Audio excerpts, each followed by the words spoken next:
Hello dear students, welcome to chemistry classes. In last class we have discussed about the types and nomenclature of ethers. Okay, and in this class we are going to discuss about the methods of preparation of ethers, how we are preparing the ethers. Okay, mainly there are two methods to prepare ethers. Mainly we are using only two methods to prepare ethers. The first one method of preparation of ethers is by the dehydration of alcohols. Preparation of ethers by the dehydration of alcohols. This is the first method of preparation of alcohol, and the second method of preparation of alcohols is by the Williamson ether synthesis. Let me explain first about this one, then we will move on the second method of preparation of ethers, that is a Williamson ether synthesis. Okay, then now we have to discuss this one by the dehydration of alcohols, how we can prepare ethers. See, dehydration of alcohol means what? Alcohols are containing OH group, and dehydration means the removal of H2O. By the removal of H2O from excess amount of alcohol, we can prepare or we can get ethers. And how can we write here? When excess of alcohol is heated, when excess of alcohol is heated with concentrated sulfuric acid at high temperature of about 140 degrees Celsius, or if you want to write in Kelvin, we can write 413 Kelvin. The alcohol undergoes dehydration. The alcohol can undergo dehydration to give ethers. Okay, this is the method of preparation of ethers by the dehydration of alcohols. When excess amount of alcohol is heated with dehydrating agents like concentrated sulfuric acid at high temperature of about 140 degrees Celsius, alcohols will undergo dehydration, means they will lose a molecule of water to give ethers. And one point we have to keep in mind that in this method we will get only symmetrical ethers. This is very important. By the dehydration of alcohols we are getting the ethers, and those ethers what we are getting by this method are only symmetrical ethers. From this method we can't get any unsymmetrical ethers.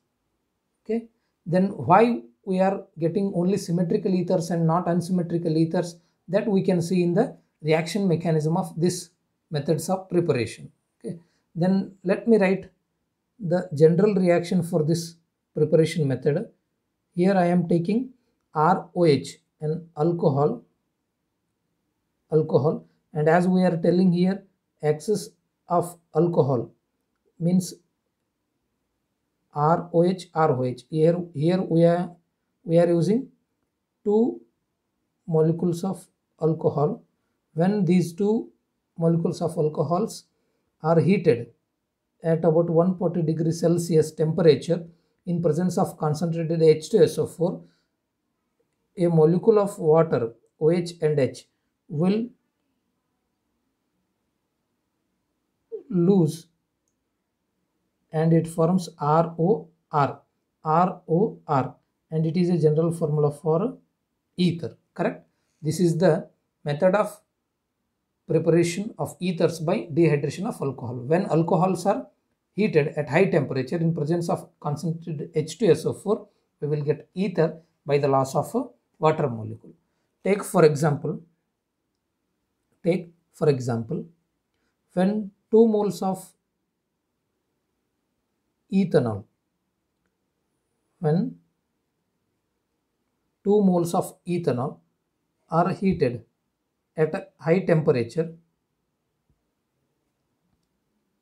in presence of concentrated H2SO4, we will get CH3, CH2O, CH2, CH3. Correct? ROR. This is diethyl ether. On two sides of the oxygen, 2 ethyl groups are there. Diethyl ether plus a molecule of water. Correct? This is an example for the preparation of ethers by the dehydration of alcohol. Like this, we can write a number of examples. Then let me explain the mechanism of dehydration of alcohols to get ethers. And this mechanism involves the following steps. The mechanism for the dehydration of alcohol involves the following steps. Step number 1 is protonation of alcohol.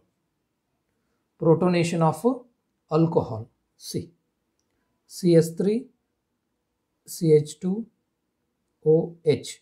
Here I am explaining the mechanism by taking particular example of ethanol or ethyl alcohol. This one reaction is there, na? That only I am taking to explain the reaction mechanism for the preparation of ethers by the dehydration of ethanol. Okay, when an ethanol or ethyl alcohol is subjected to come in contact with an acid, the lone pairs of electrons present on the oxygen of an hydroxyl group will abstract the proton from acid, and hence protonation of alcohol takes place. And here we will get CH3, CH2, O, H, single pair of an lone pair of an electron, and as this oxygen is getting 3 bonds, it becomes unstable and gets a positive charge. This is called a protonated alcohol. Protonated alcohol. Okay, protonated alcohol. Then the second step involves nucleophilic attack by another alcohol. First step is the formation of protonated alcohol. Then the second step is what? Nucleophilic attack by another molecule of an alcohol. Here we are using excess amount of alcohol, na? Therefore the second step involves the nucleophilic attack by another molecule of an alcohol, which is followed by the loss of a water molecule, which is followed by the loss of a water molecule. See, here I am taking another molecule of an ethanol. Correct? This is also containing 2 lone pairs of electrons on oxygen of an hydroxyl group, and here it is our protonated with a single lone pair of electron and hydrogen, protonated alcohol. And as this oxygen being more electronegative as compared to this carbon, it will drag this bonded pair of electron towards itself. Oxygen being more electronegative as compared to carbon, it will drag this bonded pair of electron towards itself, and hence this carbon now experience electron deficiency, and it is looking for the electron donors, and this oxygen, which is having 2 lone pairs of electrons, will act as a nucleophile, and it will donate one of the lone pair of electrons towards this carbon. And here, because of this, the water molecule will go out, and here we will get CH3, CH2, O, CH2, CH3, CH3, CH2, O, H, single lone pair of an electron with positive charge CH2 CH3. Okay, this is called oxonium ion. This is what? This is protonated alcohol. This is oxonium ion. Oxonium ion. Then now we have to discuss about the last step, third step. Step number 3, deprotonation. Deprotonation to give, deprotonation to give ether. This step involves the deprotonation of this oxonium ion to form ether. CH3 CH2 OH with positive charge CH2 CH3. Okay, then now this oxygen will drag this bonded pair of electron towards itself and leaves hydrogen as H plus. This is called the deprotonation, and this H plus being an acidic catalyst, here it is acting as a catalyst. Then after the reaction completion, the catalyst should reform, and therefore it is going out of the reaction as H plus. That is called deprotonation, and here it is the formation of ether, that is diethyl ether. Correct? This is the reaction mechanism for the formation of ethers by the dehydration of alcohols. Okay, and here I am explaining the reaction mechanism by taking ethanol or ethyl alcohol as an example. It involves 3 steps. First step is the protonation of alcohol. Second step is the nucleophilic attack by another molecule of an alcohol, and it undergoes a loss of an water molecule. And the third step involves the deprotonation of that oxonium ion to give ether. Okay, then as in the explanation we are discussing, this method will give only symmetrical ethers. Why it is not giving unsymmetrical ethers? See here we can study those by notes. Note number 1 is what? By this method we can prepare only symmetrical ethers, but for the unsymmetrical ethers we have to use mixture of alcohols, which will give a mixture of ethers. Is it understanding, students? By this method we can prepare only symmetrical ethers. Okay, symmetrical ethers means what? These type of ethers which are having same groups on either side of the oxygen, symmetrical ethers. But if we want to prepare unsymmetrical ethers, means the ethers which are having different groups on either side of the oxygen, there we have to use a mixture of alcohol. See here, for this one I am taking 2 molecules or 2 moles of ethanol. Here both the alcohols are same, ethanols. But if I want to prepare an unsymmetrical ether, here instead of 2 moles of this one, I have to use 1 mole of this and another mole of other alcohol. And in that case, we will get a mixture of alcohols. Okay, and those mixture of alcohols what we are using will give a mixture of ethers. And what happens if we get a mixture of ethers? If we get a mixture of ethers and the isolation means what? The separation. The isolation of this mixture, that is the separation of this mixture is very, very difficult. Okay, if I want to prepare CH3O CH2 CH3, this type of ether, then here I have to use two alcohols, CH3OH plus CH3CH2OH. Then if I am using different alcohols, it will give us a mixture of ethers. Either it may give CH3O CH2 CH3 or CH3O CH3 or CH3 CH2O CH3 CH3. These three possibilities are there here. I am using two types of alcohols, means here three possibilities are there here. Then to separate these ethers, it becomes very difficult. That is, the isolation becomes very difficult. That's why we are using this method for the preparation of only symmetrical ethers. Okay, yes.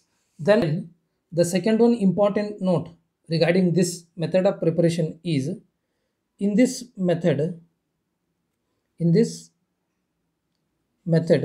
the alcohol used should be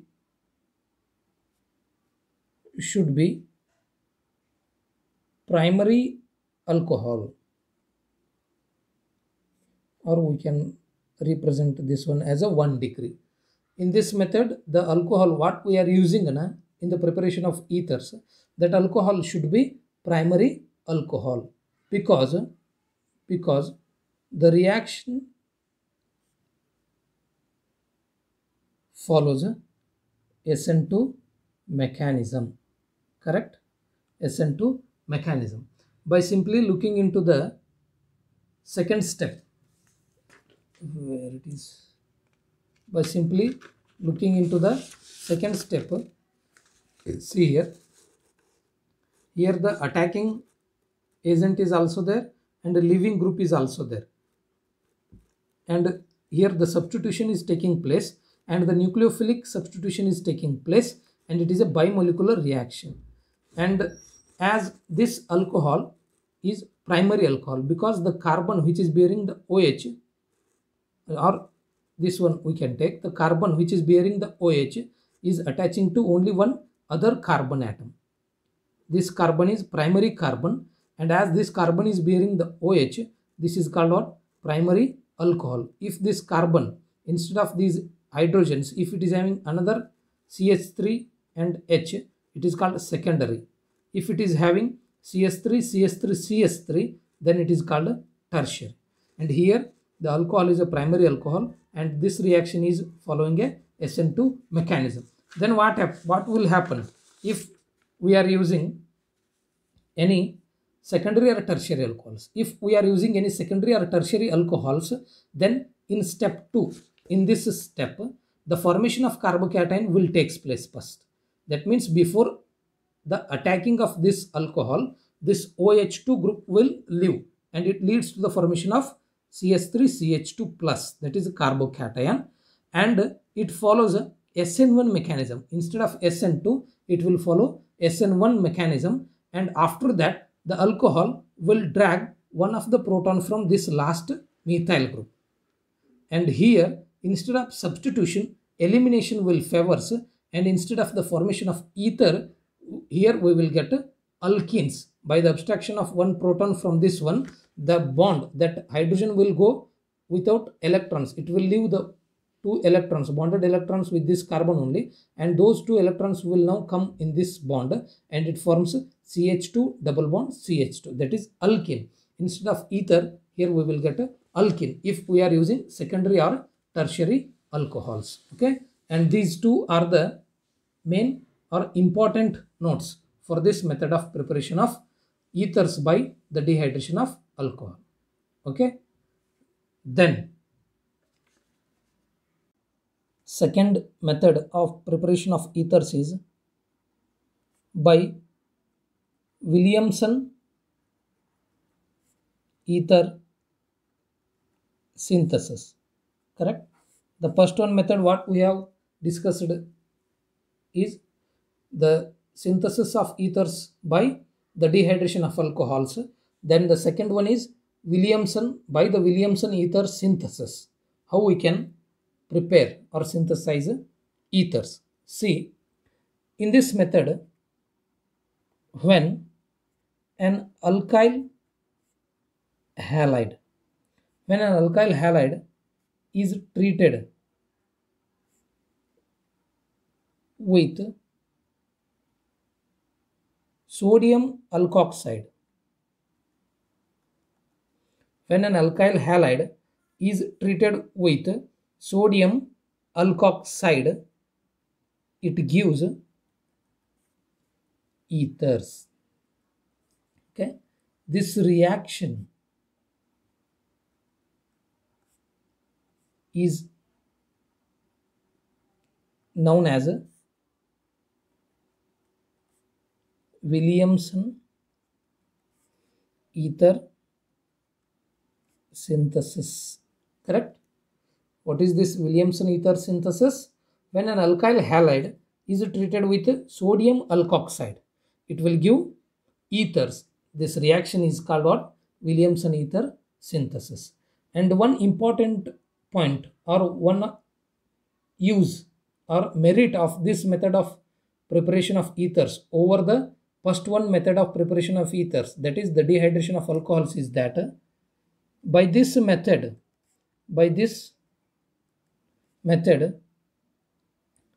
we can get both symmetrical and unsymmetrical ethers. Okay, and there in first method we are getting only symmetrical ethers and there is no possibility to form unsymmetrical ethers, but here by this method we can prepare both symmetrical as well as unsymmetrical ethers. See, I am writing the general reaction. This is the general formula for alkyl halide. This is an alkyl group, this is an halogen, alkyl halide. When an alkyl halide is treated with sodium alkoxide, O oxygen with 2 lone pairs of electrons and negative charge, sodium with positive charge.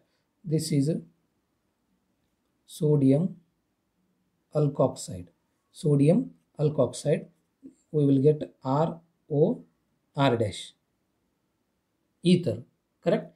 Here this R's may be same or different. If these two R's are same, then we will get symmetrical ether. If these two R's are different, then we will get unsymmetrical ethers. And NaX, that is sodium halide. Okay. Take some examples for this one. When ethyl bromide,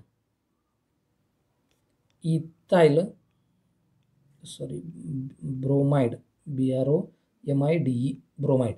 Ethyl bromide is treated with minus Na plus sodium ethoxide. When ethyl bromide is treated with sodium ethoxide, we will get C2H5O C2H5. This is diethyl ether. And NaBr, sodium bromide, diethyl ether. This is a symmetrical ether. And when methyl bromide is treated with C2H5O minus Na plus, that is a sodium ethoxide, and here we will get CH3 CH3O C2H5 plus NaBr. This is methyl ether. Ethyl methyl ether. This is an unsymmetrical ether. Okay, Then by these two examples we can understand, by this method, by Williamson ether synthesis method, we can prepare both symmetrical as well as unsymmetrical ethers. When an alkyl halide is treated with an sodium alkoxide, we will get a ether. Okay. Then now we have to discuss about the reaction mechanism of this Williamson ether synthesis. Williamson ether synthesis. And here we can write the reaction follows an SN2 mechanism. The reaction follows an SN2 mechanism in which the alkoxide ion, the alkoxide ion means that is RO minus, alkoxide ion attacks the alkyl halide, the alkoxide ion attacks the alkyl halide and forms an ether through the transition state.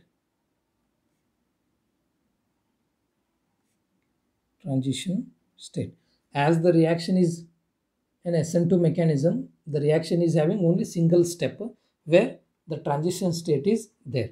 See, the reaction follows an SN2 mechanism in which the alkoxide ion, that is RO minus, will attack on the alkyl halide and forms an ether through the transition state. See here, this is an alkoxide ion RO minus and it is attacking on the alkyl halide, and as soon as this negatively charged alkoxide ion is attacking on the alkyl group, this halide will leave, and this step is the rate determining step, therefore it is a slow step. Okay, and here we will get a transition state. The bond formation between O and R,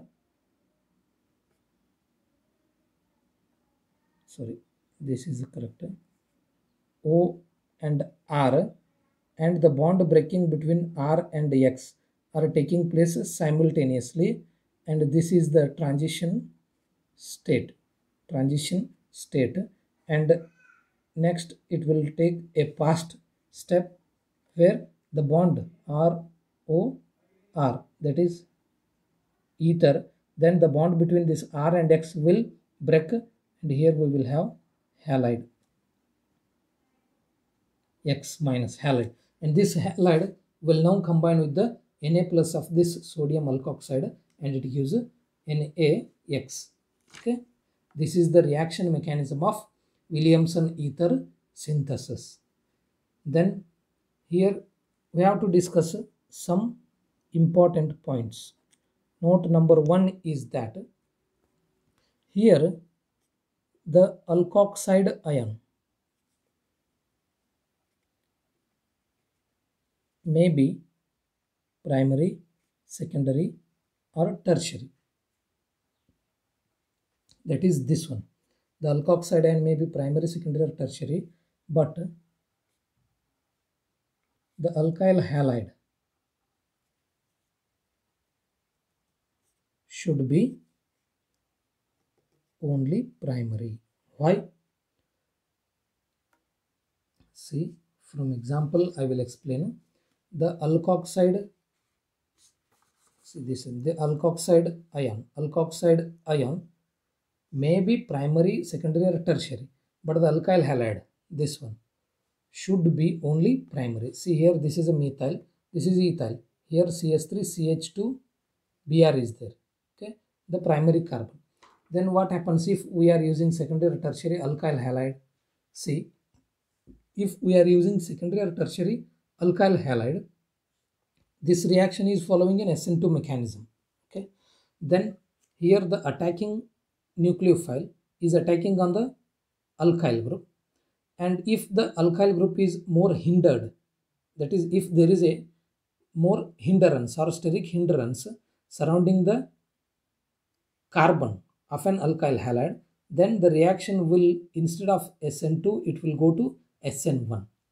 Or we can say if we are using secondary or tertiary alkyl halides, then they will undergo dehydrohallucination. Dehydrohallucination, that means the loss of an hydrogen and an halide. Dehydrohallucination, because here instead of substitution, the elimination reaction will favor. The elimination reaction will favors over the substitution reaction, and the alkoxide ion will act as a strong base instead of a nucleophile. See here the alkoxide ion is acting as a nucleophile by attacking on this one, and if we are using secondary or tertiary alkyl halide, there the alkoxide ion will act as a base, means it will abstract a proton. Okay, instead of attacking as a nucleophile, it will act as a base and it will abstract a proton from the alkyl halide. Or we can say secondary and tertiary alkyl halides have high steric hindrance. HINDRANC, high steric hindrance. Okay, then the second one point is what? Aryl halides and vinyl halides. Aryl halides and vinyl halides can't be used here. Why? Because here we are using the alkyl halide. In this place we can't use aryl halides and vinyl halides. Aryl halides means what? Those in which the halogen is directly attached to an aryl carbon, that is a benzene carbon. Aryl halides. Vinyl halides are those CH2 double bond CHX, like this. If the halide is attaching to a carbon which is having double bond, these are called vinyl halides. Here the reason is that because of their low reactivity towards nucleophilic substitution. These aryl and vinyl halides can't be used for the synthesis of ethers by Williamson ether synthesis method because of their low reactivity towards the nucleophilic substitution. In this, the nucleophilic substitution is taking place. If these type of alkyl halides are there, then as these are having more electron density in the molecule itself only, and these will experience low reactivity towards the electron rich nucleophiles.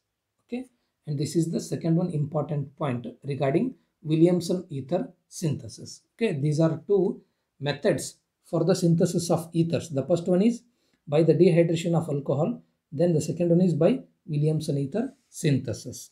Now take down the assignment question. Okay, assignment question: explain the Williamson ether synthesis. Okay, this is the assignment question for you. Please explain the Williamson ether synthesis. Okay, thank you.